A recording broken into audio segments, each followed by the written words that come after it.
High students, আজকে আমি class 11-এর নতুন সিলেবাসের ইতিহাস বিষয়ে একটি আলোচনা করব। ইতিহাস বিষয়ের যে আলোচনা আমি তোমাদের সামনে করছি এটা হলো ইতিহাসের যুগ বিভাজন। সময়ের দিক থেকে ইতিহাসের যুগকে বিভাজন করা যায়। ইতিহাসের যুগ বিভাজন এটা অত্যন্ত গুরুত্বপূর্ণ। তোমরা জানো প্রাক ঐতিহাসিক যুগ, প্রাক ঐতিহাসিক যুগ এবং ইতিহাসের যুগ, এগুলো নিয়ে আমি ভিডিও তৈরি করেছি। তোমরা এগুলো শুনছো এবং জানছো। আজকে ইতিহাসের যুগ বিভাজন বলতে কি বোঝায়?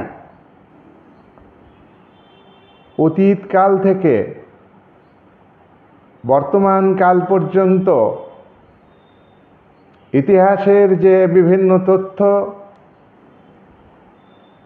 সভ্যতার অগ্রগতি কিভাবে ঘটেছে তার আলোচনাকে সময়ের দিক থেকে তিনটি ভাগে ভাগ করা যায়।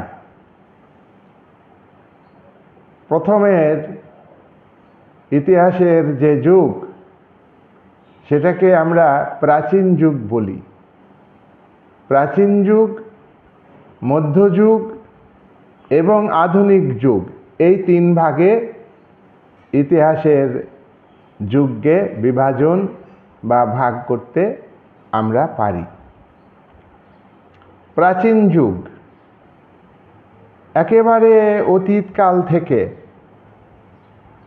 সমাজের বিভিন্ন বিষয়ের তথ্য, বিভিন্ন বিষয়ের অগ্রগতি আমরা জানতে পারি একেবারে অতীতকাল থেকে। সেই অতীতকাল থেকে 476 খ্রিস্টাব্দ পর্যন্ত এই সময়ের যে ইতিহাস, একে বলা হয় প্রাচীন যুগের ইতিহাস। 2 নাম্বার কি বলেছি? মধ্যযুগ। মধ্যযুগের ইতিহাস এটা একটা ভাগ। মধ্যযুগের ইতিহাস কোন সময়ের ইতিহাস? 476 খ্রিস্টাব্দ থেকে 1453 সাল পর্যন্ত কনস্ট্যান্টিনোপলের পতন পর্যন্ত এই সময়ের ইতিহাসকে মধ্যযুগের ইতিহাস বলা হয়। জার্মান সেনাপতি রোমের সম্রাট রোমুলাসকে আক্রমণ করে সিংহাসনচ্যুত করেন, কনস্ট্যান্টিনোপলের পতন ঘটান। এই সময়কাল পর্যন্ত অর্থাৎ 476 থেকে 1453 সাল পর্যন্ত এই সময়কালকে মধ্যযুগের ইতিহাস বলা হয়। 3 নাম্বার বিভাজন আধুনিক যুগ। আধুনিক যুগের ইতিহাস কবে থেকে শুরু হয়? আধুনিক যুগের ইতিহাস শুরু হয় 1453 সাল থেকে। 1453 পরবর্তী সময়ের বর্তমান কাল পর্যন্ত যে ইতিহাস লেখা হয়েছে সেটাকে আমরা আধুনিক যুগের ইতিহাস বলতে পারি। মধ্যযুগের সমাপ্ত বা মধ্যযুগের শেষ কবে হয়েছে তা নিয়ে ঐতিহাসিকদের মধ্যে বিতর্ক আছে। তোমরা জানো, আমি ইতিপূর্বে উল্লেখ করলাম 1453 সালে কনস্ট্যান্টিনোপলের পতনের সঙ্গে সঙ্গে মধ্যযুগের ইতিহাস শেষ হয়েছে। কিন্তু বিষয়টি বিতর্কিত। কোনো কোনো ঐতিহাসিক বলেছেন 1453 নয়, 1492 সালে আমেরিকা আবিষ্কারের ফলে 1492 সালে মধ্যযুগের অবসান ঘটেছে। আবার কোনো কোনো ঐতিহাসিক বলেছেন 1520 সালে ইউরোপে যে সংস্কার আন্দোলন, রিফর্মস মুভমেন্ট, জন ওয়াইক্লিফ, মার্টিন লুথার প্রমুখের নেতৃত্বে সংগঠিত হয়, সেই আন্দোলনের ফলে মধ্যযুগের অবসান ঘটেছে। যাই হোক, বিতর্ক যাই থাক, আমরা সাধারণভাবে ধরে নিব মধ্যযুগের ইতিহাস হল 476 খ্রিস্টাব্দ থেকে 1453 সাল পর্যন্ত। আমরা দেখব যে এই যে যুগ বিভাজন, এর গুরুত্বটা কি, এটা আমাদের জানা দরকার, তাই না? যুগ বিভাজনের গুরুত্ব হলো এক একটা সময়ে মানুষের চিন্তার ক্ষেত্রে, মানুষের ভাবনার ক্ষেত্রে পরিবর্তন এসেছে। প্রাচীন যুগে মানুষের যে চিন্তা চেতনা, প্রাচীন যুগে সমাজে যে সামাজিক ব্যবস্থাতে, অর্থনৈতিক ব্যবস্থাতে, রাজনৈতিক ব্যবস্থাতে যে ধরনের বিষয়গুলি ছিল, তার পরিবর্তন হয়েছে মধ্যযুগের ইতিহাসে। তাহলে সময়ের পরিবর্তনের সঙ্গে সঙ্গে ইতিহাসের যুগ বিভাজনের পরিবর্তন ঘটেছে এবং বিভিন্ন ক্ষেত্রে পরিবর্তন লক্ষণীয়। সামন্ত যুগে সামন্ত ব্যবস্থা আমরা দেখেছি, কৃষিভিত্তিক অর্থনীতি, জমির উপর জোরদার জমিদারদের আধিপত্য, সামন্ত প্রভুরা জমির মালিক, অন্যদিকে ভূমিদাসরা জমি চাষ করেছে, কৃষিকাজ করেছে, তারা ভূমির দাস কিন্তু জমির মালিক নয়। এটা কিন্তু মধ্যযুগের ইতিহাসে লক্ষ্য করা যায়। কিন্তু আধুনিক যুগ শুরু হয়েছে তখন সামন্ত ব্যবস্থার বিলোপ ঘটেছে, ভূমিদাস ব্যবস্থার বিলোপ ঘটেছে। তোমরা জানো 1789 সালে যে ফ্রেঞ্চ রেভলিউশন হয়েছে ফ্রান্সে, তার মধ্য দিয়ে সামন্ত ব্যবস্থার বিলোপ ঘটেছে। তোমরা জানো রাশিয়াতে সামন্ত প্রথার বিলোপ ঘটেছে, যার দ্বিতীয় আলেকজান্ডার আইন করে সামন্ত ব্যবস্থাকে উচ্ছেদ করেছেন। বিভিন্ন সময়ে বিভিন্ন দেশে সামন্ত প্রথার বিলোপ ঘটেছে।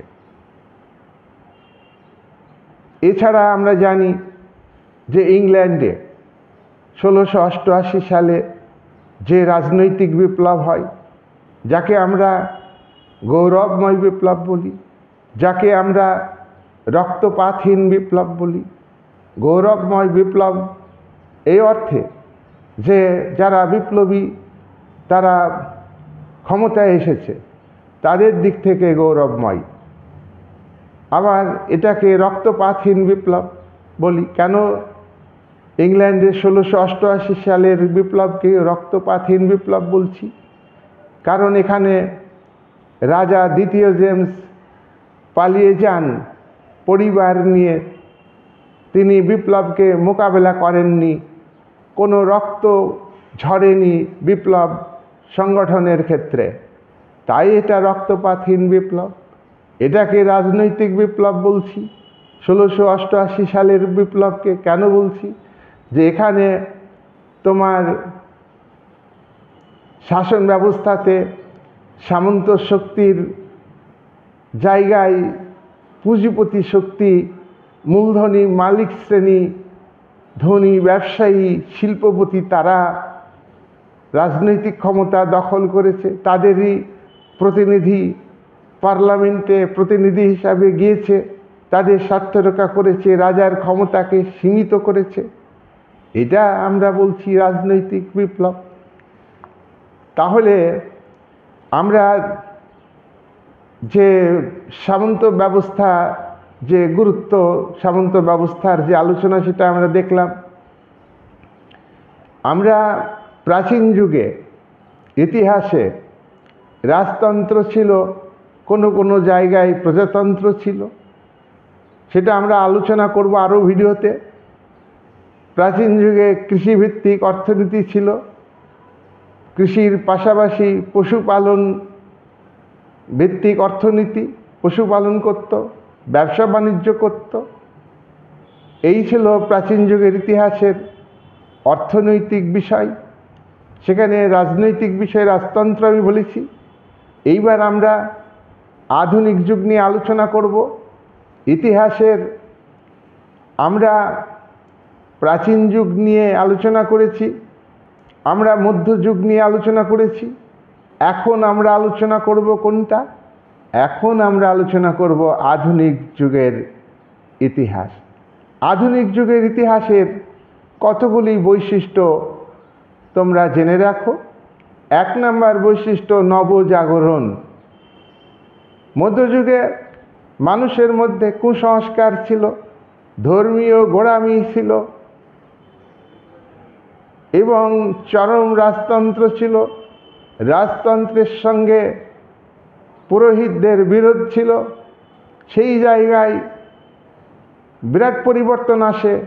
আধুনিক যুগে মানুষের মধ্যে নতুন করে চেতনা আসে, রাজনীতি সম্পর্কে চেতনা আসে, ধর্ম সম্পর্কে চেতনা আসে, সামাজিক রীতিনীতি প্রথা সম্পর্কে নতুন করে চেতনা আসে। সব ক্ষেত্রে, বিজ্ঞান, সমস্ত ক্ষেত্রে নতুন করে মানুষের মনে চেতনা আসে, নতুন করে জাগরণ সৃষ্টি হয়। এটা হলো মধ্যযুগের ইতিহাসের 1 নম্বর বৈশিষ্ট্য। আধুনিক যুগের ইতিহাসের 1 নম্বর বৈশিষ্ট্য। আধুনিক যুগের ইতিহাসের 2 নম্বর বৈশিষ্ট্য, যুক্তিবাদ। আধুনিক যুগের ইতিহাসে আমরা দেখব মানুষের মনে যুক্তিবাদ এসেছে, যুক্তিবোধ মানুষের মধ্যে আছে। মানুষ ভালো মন্দ বিচার করতে শেখে। মানুষ ভাবলো কোনটা ভালো কোনটা খারাপ, যুক্তি দিয়ে সব কিছুকে বিচার করতে শিখল।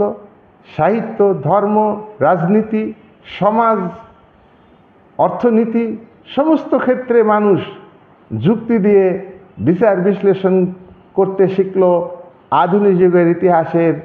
তাই অন্যতম বৈশিষ্ট্য হচ্ছে যুক্তিবাদ। 3 নম্বর, সাহিত্য সংস্কৃতির ক্ষেত্রে আধুনিক যুগের পরিবর্তন ঘটে।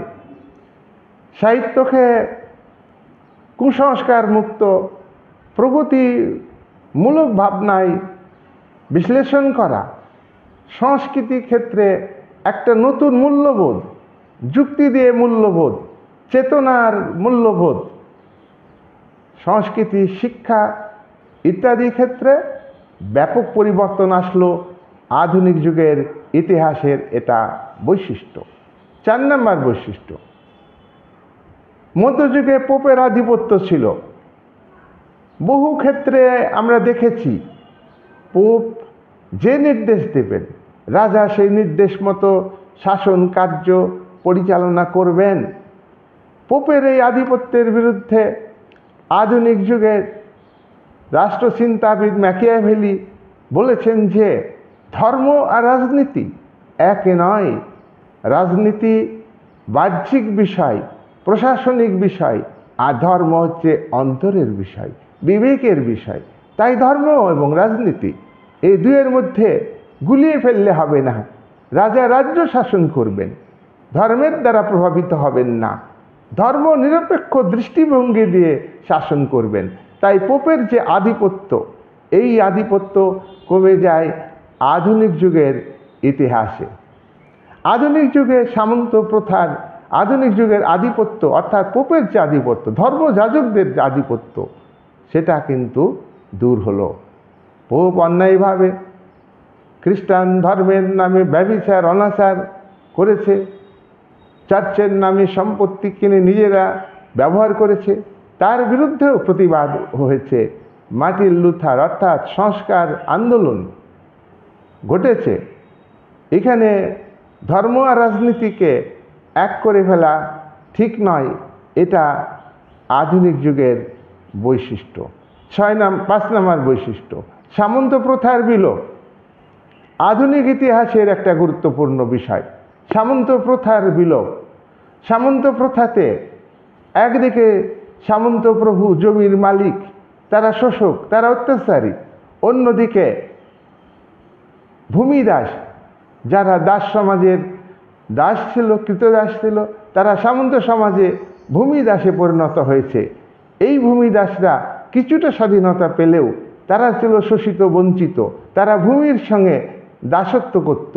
ভূমি তাদের চাষ করতে হতো, জমি চাষ করতে হতো, কিন্তু জমির মালিকানা তারা পায়নি। এই যে ব্যবস্থা, এই ব্যবস্থা হচ্ছে সামন্ততান্ত্রিক ব্যবস্থা। এটা কৃষিভিত্তিক অর্থনীতি। জমির উপরে নির্ভর করে মানুষ জীবন যাপন করত, মূলধনের উপরে নয়। তাহলে সামন্ত প্রথার বিলোপ ঘটেছে আধুনিক যুগের ইতিহাসের এটা একটা বৈশিষ্ট্য। 6 নম্বর বৈশিষ্ট্য, আধুনিক যুগের 6 নম্বর বৈশিষ্ট্য কি? জাতীয় রাষ্ট্রের উদ্ভব, নেশন স্টেটের আবির্ভাব। জাতীয় রাষ্ট্র আমরা আজকে দেখতে পাচ্ছি। এই জাতীয় রাষ্ট্র কিন্তু প্রাচীনকালে ছিল না। ছোট ছোট রাষ্ট্র ছিল। একটা বৃহৎ রাষ্ট্র, একটা জাতীয় ভাবনার দ্বারা মানুষ উদ্বুদ্ধ হয়নি। আজকে পৃথিবীতে আধুনিক যুগের ইতিহাসে আমরা দেখছি প্রত্যেকটা জাতি কোনো না কোনো রাষ্ট্রে, তার রাষ্ট্রের মধ্যে বসবাস করে, রাষ্ট্রের ভূখণ্ডের উপরে বসবাস করে। তাই আজকের যে রাষ্ট্রের ধারণা, এই ধারণাটা হচ্ছে নেশন স্টেটের ধারণা। এই জাতীয় রাষ্ট্রের উদ্ভব ঘটেছে আধুনিক যুগে। এটা আধুনিক যুগের বৈশিষ্ট্য। 7 নম্বর, অর্থনৈতিক পরিবর্তন। আধুনিক যুগের ইতিহাসে একটা অন্যতম বৈশিষ্ট্য অর্থনৈতিক ক্ষেত্রে পরিবর্তন। উৎপাদনের ক্ষেত্রে ব্যাপক পরিবর্তন এসছে, শিল্পায়ন ঘটেছে, শিল্পে প্রচুর দ্রব্য উৎপাদন হয়েছে, কুটির শিল্পের জায়গায় বড় বড় শিল্প কারখানা গড়ে উঠেছে, ফ্যাক্টরি প্রথা চালু হয়েছে। তাই